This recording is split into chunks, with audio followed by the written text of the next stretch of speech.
Okay, so let's just jump right in.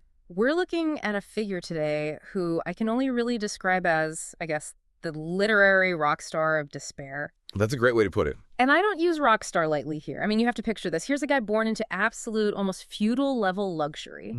I'm talking the son of a wealthy politician living in this enormous mansion that would make, Downton Abbey look cozy.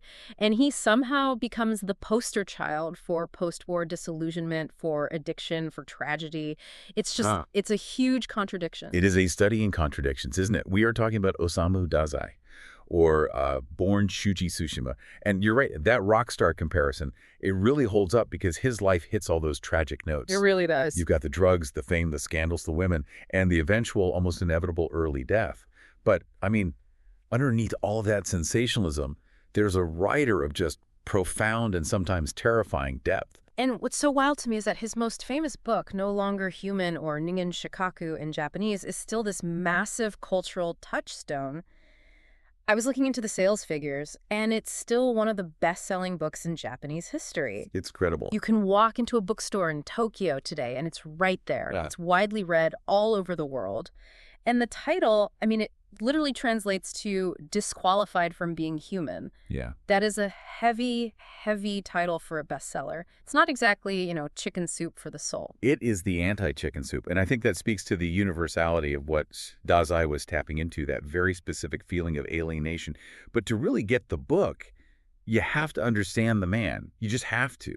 Because with Dazai, you can't separate the art from the artist. Right. He was a central figure of the Buraiha school. Okay, the Buraiha. That's usually translated as the decadent school, right? Or the libertines. Yes, but decadent almost sounds too fun, like they were just out partying all the time. The Buraiha were these writers who, in the absolute chaos of post-World War II Japan, they just rejected all the traditional established values. Everything. They embraced aimlessness, identity crisis, and this sort of performative self-destruction. Yeah. And Dazai was the absolute king of this. He was also deeply, deeply entrenched in the I-novel tradition, the Shishūsetsu. Let's pause on that term I-novel, because I think for a lot of us in the West, we can sometimes misunderstand it. We're used to autobiography and we're used to fiction. But the I-novel in Japan at that time was something else, wasn't it? It wasn't just based on a true story. Exactly. Think of it less like a memoir and more like a public confession booth. In the Western tradition, fiction is so often about constructing a narrative, a hero's journey, something with an arc. A neat little package. Right. The Shishūsetsu was about exposing the author's own dark side, their sins, their shame, with an almost uncomfortable honesty. It's the literary equivalent of modern, oversharing on social media, but with just incredible artistic merit. The goal was sincerity through self-exposure. And Dazai did that better than anyone. He blurred the line so completely that you could hardly tell where the character ends and the real person, Shūji Tsushima, begins. That is exactly what we're here to explore today. Our mission for this deep dive is to figure out how this man, born into the lap of luxury, became the voice of gritty urban despair. We're going to look at how he annoyed the legendary Yukio Mishima just by breathing. Which is a fantastic story. It's hilarious, and we'll get to it. We're going to talk about how he survived multiple suicide attempts and how, in this bizarre twist, he ended up writing fairy tales while the world was literally burning down around him during World War II. It's a journey from the very top of society, the absolute pinnacle, to the very bottom, and then into this strange kind of immortality. So let's go back to the start. We really need to set the scene because his childhood wasn't just rich kid rich. It was something else entirely. We're in Kannagi, Aomori Prefecture, June 19, 1909. Right. And Aomori is the far north of Honshu, the main island of Japan. It's snowy, it's rural, and at that time it was still very traditional. And he was born Shūji Tsushima. To give you a sense of the scale of his isolation from the get-go, he was the 10th of 11 children. 11 kids, wow. That is a full soccer team with a sub on the bench. It is. And they lived in a mansion that was, quite frankly, ridiculous. Yeah. It was this newly completed estate that housed about 30 people at any given time. 30 people. 30. You have the immediate family, the extended relatives, grandmothers, aunts, and then a small army of servants. You would think that would be a lively, chaotic, warm environment. Just, constant noise and big family dinners. You'd think so. But for Dazai, all the sources suggest it was incredibly isolating. You have to look at the hierarchy of it all. The Tsushima family was running a massive operation. His father, Kanemon, wasn't just a dad coming home at 5 p.m. He was a busy politician, a member of the House of Peers. Which is, what's the equivalent? Like the House of Lords in the UK or the Senate in the US, he's a national player. Exactly. He was one of the 4 wealthiest landowners in the entire prefecture. He was constantly absent either in Tokyo for politics or off managing his vast estates. He was this distant, towering figure, not the kind of father you played catch with. And his mother. In these big families, usually the mother becomes the emotional core, the center of gravity. Not in this case. Yeah. His mother, Tain, was chronically ill and, well, exhausted from bearing 11 children, which is understandable. Of course. So you have this young boy, Shūji, the 10th child, and he's effectively raised by servants and his aunt, a woman named Kie. He didn't sleep in his parents' room. He slept with his aunt. He didn't often eat with his parents. He was raised by staff. It sounds like that classic rich kid neglect trope, but just dialed up to 11. But there's a specific Japanese cultural layer here, too, isn't there? The Anji system, the family system. That's a crucial point. The Tsushima family adhered to what Dazai later called exceedingly feudal traditions. In that system, the eldest son is everything. He's the heir. He is the future head of the household who will control the wealth and the ancestors' legacy. And the younger sons? They're spare parts. Spare heirs. Just insurance policies in case the big brother dies or something. Precisely. Being the 8th surviving child and a younger son at that, Dazai was structurally irrelevant to the family's dynastic ambitions. He was surrounded by people, 30 of them, yet he was profoundly alone. That psychological impact isolation within a crowd is something that just haunts his later work. He wrote about feeling like an imposter in his own home, like he was just taking up space. And there's a bit of irony in where all this money came from. I mean, they acted like this ancient aristocracy, but they weren't, were they? Not at all. The sources mention the family had obscure peasant origins. The great-grandfather was a moneylender who built up the family fortune ruthlessly. So by the time Dazai is born, yes, they're respectable, they're powerful, but the foundation is new money. It's a rags-to-riches story for the family, but for Dazai personally, it feels more like a riches-to-isolation story. He was born at the peak, but he never felt he earned it, and he never ever felt he belonged there. He was a guest in his own life, right from the start. So you have this isolated kid in a crowded mansion, feeling like a ghost. You'd expect him to rebel immediately, right? But looking at his early school records, he actually starts out on a completely different path. He does. He was a model student. Initially, he went to Kanagi Elementary, then Aomori Junior High, and got into Hirosaki Higher School. I mean, these are elite tracks. He was bright. He was engaged. He wasn't the class clown. He was the kid at the top of the class. And he had these really sophisticated cultural interests early on. I read he was into Edo period culture and something called Gidai. Can you explain what Gidai is? Yeah, Gidai is a style of chanted narration that's used in Bunraku puppet theater. Think of it as a mix between opera recitative and maybe slam poetry. It's very rhythmic, very dramatic, and it requires a lot of vocal control. The chanter has to do all the voices, the weeping heroine, the angry samurai, everyone. So he's basically a theater kid. He is absolutely a theater kid. Yeah. And it shows he had an ear for performance and for storytelling from a very early age. He was editing student publications, writing for a magazine he and his friends made called Cell Literature. He was totally on the path to being a respectable intellectual. He was doing everything right to become a professor or a writer within the establishment. So what broke him? When does the good student die and the decadent artist take over? Because the shift is just so drastic. The year is 1927, and the event is what's often called the Akutagawa shock. Ryunosuke Akutagawa, the author of Rashomon, the guy they named the biggest literary prize in Japan after. The very same. Akutagawa was Dazai's absolute idol, his hero. He was the pinnacle of modern Japanese literature at the time. He was brilliant, he was sharp, he was modern, and in 1927, Akutagawa committed suicide at the age of 35. Why was this such a massive deal? I mean, people die, authors die. Why did this specifically break Dazai? You have to understand the cultural context. Akutagawa's suicide wasn't just seen as a personal tragedy. It was interpreted by the entire intellectual class as a statement that modern life is unlivable. Akutagawa wrote about having this vague anxiety about the future. For Dazai, who worshipped him, it was a full-blown existential crisis. Right. If the greatest writer of the age, the man Dazai aspired to be, found life to be essentially void of meaning, then what was the point of studying? What was the point of being a good boy? It's like when Kurt Cobain died for the grunge generation, but maybe even more intellectualized. It validated Dazai's own darkness. Exactly. That's a great comparison.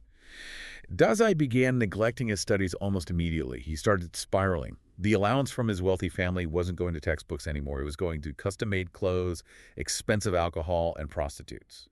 He was trying to fill that void that Akutagawa left behind. And then he tries to follow his idol. He does. On the night of December 10th, 1929, Dazai made his first suicide attempt. This is the first of many we're going to discuss, and he's just a kid, really, 20 years old. Yeah. Oh. He overdosed on Kalmotin, which was a sedative. He took a massive amount. But he survived. He woke up. And in a bizarre twist of fate, and this is where Dazai's life gets almost darkly comedic in its tragedy, he actually managed to graduate from Hirosaki Higher School the following year. That is just wild. He tries to kill himself, fails, wakes up groggy, and school's like, okay, see you in class on Monday. It speaks to his resilience, or maybe just the momentum of his privilege at that point. He couldn't even fail at dying properly. So he survives, he graduates, but he's definitely not fixed. This leads us into a really murky period of his life. He heads to Tokyo to enroll in university, but he finds a new obsession: communism. Right. He enrolls in Tokyo Imperial University to study French literature. But study is a very generous word. He hardly ever attended class. Instead, he got completely swept up in the leftist movement. Now, we need to clarify the stakes here. Being a communist in a Western democracy today is one thing. Being a communist in 1930s Imperial Japan was something else entirely. It was life-threatening. The peace preservation laws were in full effect. The thought police, the toko, they were active. Marxism was heavily suppressed by the government as a direct threat to the emperor system. People were arrested, they were tortured, and they were imprisoned for this. It was not just a college phase, it was a crime. But Dazai, I mean, he's the son of a wealthy landowner. He's living off an allowance that's generated by the very peasants the communists claim they want to liberate. Was he a true believer? Or was this just, champagne socialism? That is the big debate. He met an activist named Aizo Kudo and started contributing 10 yen a month to the Japanese Communist Party. That was a decent chunk of money back then. But there's a specific incident that really makes me question his sincerity. There was a student strike against a principal who had misappropriated funds. A classic cause. Stick it to the man. Right.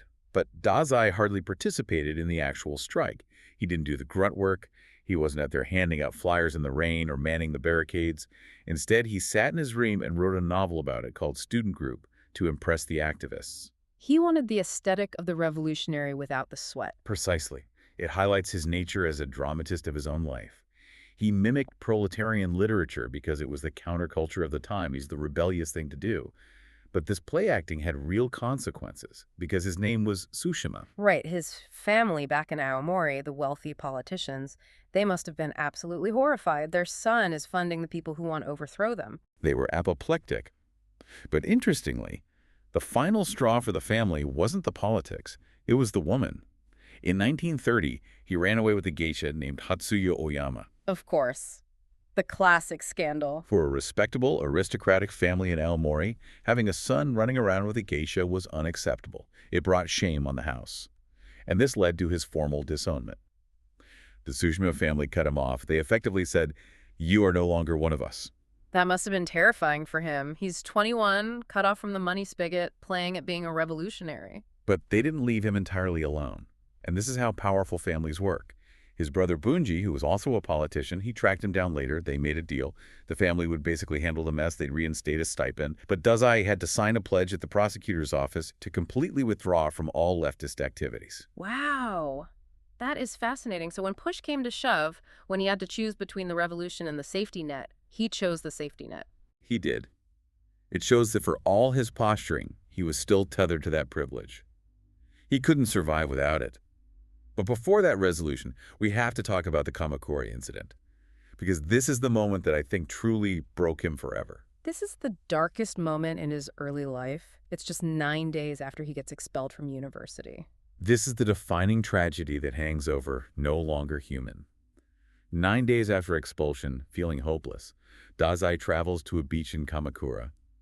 And he isn't alone. He's with a 19-year-old bar hostess named Shimeko Tanabe. They had only known each other for a very short time, right? A few days. A matter of days. It was this impulsive, desperate connection.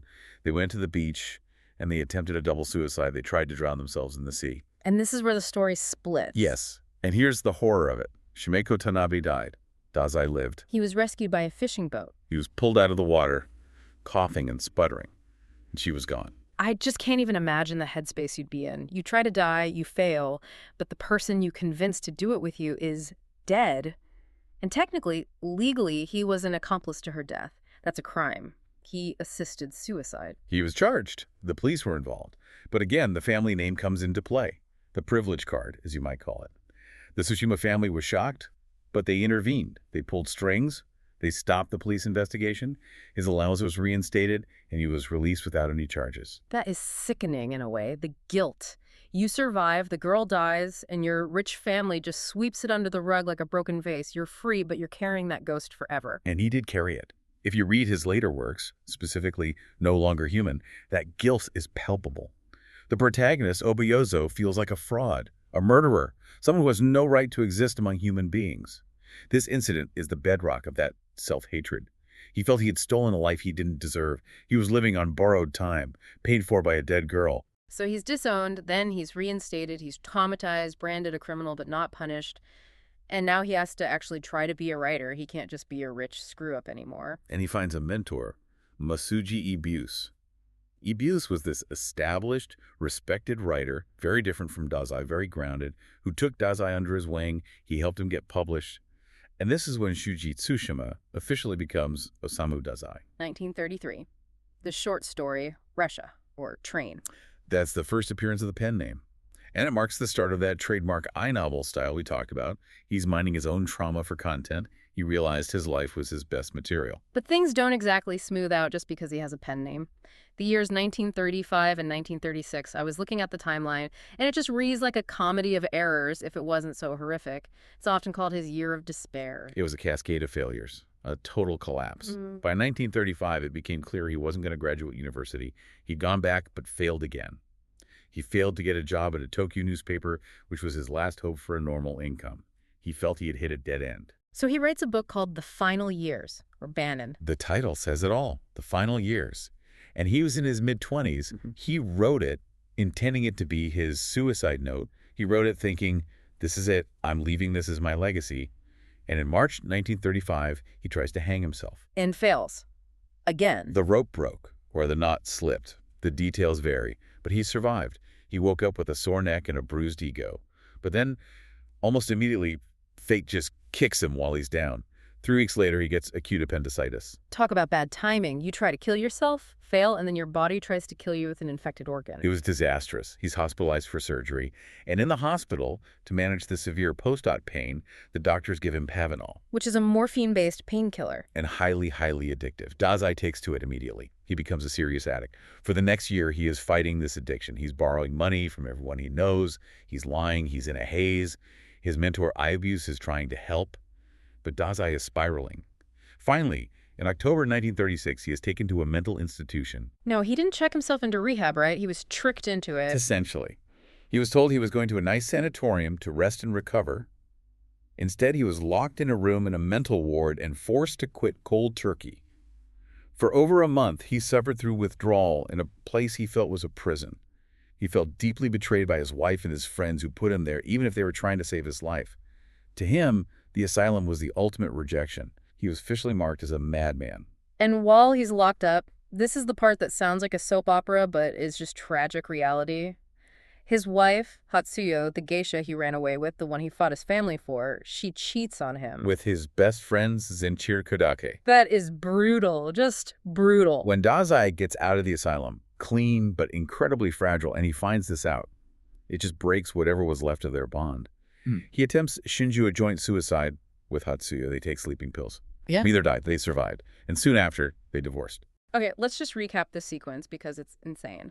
Failed career, failed hanging, appendix rupture, morphine addiction, locked in an asylum, wife cheats with best friend, failed double suicide, and a divorce. All in about 18 months. It completely cemented his worldview. You can see why he viewed the world as a place of relentless betrayal and isolation. He felt he couldn't trust his family, his body, his wife, or his friends.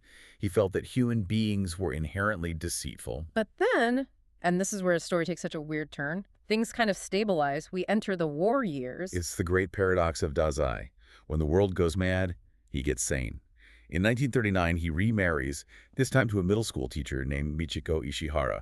It's an arranged marriage, encouraged by his mentor Ibuse, who probably thought, we need to get this guy a stable environment, stat. And it works. For a time, it works. They move to Metaka, a suburb of Tokyo. They have children, a daughter, Sonoko, a son, Masaki, and another daughter, Satoko, who actually grew up to be the very famous writer Yuko Tsushima.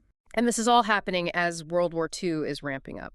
1941, Japan attacks the U.S. The entire country mobilizes. Most men are getting drafted. Dazai was excused. He had chronic chest problems and was diagnosed with tuberculosis. So while his entire generation went off to die in the Pacific, he stayed home. And the censorship back then was intense. I mean, you had to write things that supported the national spirit, the war effort. If you wrote about despair or individualism, you were going to jail. But Dazai, he pivoted. He did. He started writing retellings of fairy tales, otogijishi. He retold stories by Ihara Sakaku, an old Edo period writer. He wrote Suguru, which is this beautiful, almost nostalgic travelogue of his home region. Why fairy tales? Was it just pure escapism? In a way, yes. While Tokyo is being firebombed, and Dazai's house burned down twice, by the way, he is retreating into folklore. Imagine him sitting in a bomb shelter, the ground shaking from B-29 raids, writing a story about a talking badger or a red demon. That's an amazing image. But it was also a way to preserve a kind of humor and humanity when the current reality was so grim. He couldn't write about the war honestly without getting arrested, so he wrote about demons and badgers and ancient heroes. It was a form of quiet resistance. He refused to let the war kill his art. I love that. The world is ending and he's writing about a badger. It shows his dedication to the craft. He was writing to stay sane. It kept him tethered to life. And because he kept publishing during the war, when a lot of other writers fell silent or just wrote propaganda, by the time the war ended in 1945, he was perfectly positioned. Which leads us to the post-war era. Japan has surrendered. The cities are ash. The emperor has renounced his divinity. All the old values are shattered. And suddenly, Dazai is the voice of the era. He was. He wrote Vion's Wife in 1947, which depicts a dissolute poet and his long-suffering wife in post-war Tokyo. It resonated so powerfully. People felt, this man understands our exhaustion, our moral confusion. And then came The Setting Sun, or Shei. A massive hit. It depicts the decline of the Japanese nobility after the war. The aristocracy was being dismantled, losing their money and their status. The term Sheisoku, or setting sun tribe, actually entered the language to describe these declining aristocratic families. Dazai captured the melancholy of a dying class perfectly. And this book was based on real life, too, right? He was getting messy again. Oh, very messy. It was based on the diary of Shizuko, an admirer of his that he had an affair with. They even had a child together, a daughter named Haruko. Dazai was juggling his wife, his mistress, his fame, and his return to very heavy drinking. But not everyone was a fan of this Saint of Sadness act. And this is where we get to bring in Yukio Mishima. The feud. This is legendary in Japanese literary circles. So paint the picture for us. Yeah. Mishima is the young upstart. He's obsessed with beauty, with strength, with discipline, with bodybuilding later on. He wants to restore the samurai spirit. And then you have Dazai. Slouching, drunk, messy, emotional. They are polar opposites. They met for dinner on December 14, 1946. It was a literary gathering. Mishima was there, probably in a crisp suit, very composed. Dazai was there, probably already a few drinks in. And Mishima, being Mishima, reportedly looked Dazai in the eye across a table and said, "The disgust in which I hold Dazai's literature is in some way ferocious." He said that to his face. At a dinner party, that is some serious hostility. Yeah. Pass the soy sauce, and by the way, I loathe your very existence. To his face. The room must have gone dead silent. What was his problem with Dazai? What was it about him? Mishima later listed 3 specific reasons. 1, he disliked Dazai's face. He just thought he looked weak. Wow. 2, he disliked his rustic preference for urban sophistication. He was basically calling him a country bumpkin trying to act cool. And 3, and this is the most important one, he disliked that Dazai played roles inappropriate for him. He called it clowning. Mishima hated weakness, and he saw Dazai as a man who celebrated his own weakness, who wallowed in it. It's the clash of 2 philosophies. Mishima wanted to overcome human flaw through discipline. Dazai wanted to expose human flaw through confession. Exactly. Mishima thought Dazai was pathetic. Dazai probably thought Mishima was rigid and uptight. And Dazai's defense at the dinner was apparently just to smile and say, "But you're here, so you must like me a little bit," and then try to argue about another writer, Guy Mori.